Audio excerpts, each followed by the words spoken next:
Илгери филармония ак үй турган жерде филармония болчу, билесиздерби, көрүп калдыңарбы?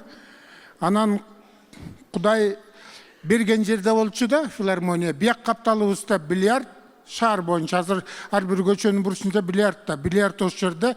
Ылдый киргенде жетон менен пип иччүбүз, аркасында ветерок деген вино саткан жер бар да. Анан директор бакырып атат дейт. Каяктан тияка эле кирип кетесиңер, бияка кирип кетесиңер, иштебейсиңер, силер филармонияда иштеп атасыңар. Күн ачык болсо концерт жасагыла тегереке.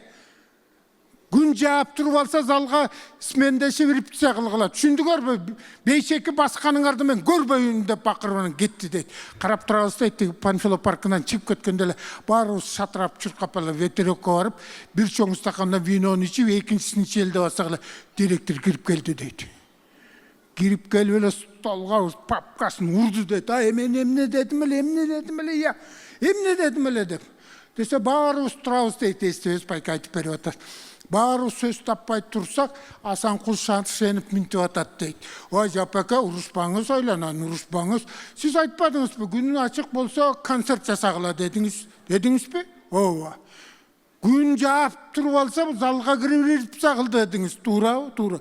Анан могу ала бүркөктө эмне кыларды айтпапсыз, ушинтип вино ичип атабыз деп. Десем каткырып күлүп атаңын айла жок экен. Келе мага дагы бир стакан деп туруп вино ичип ал дейт.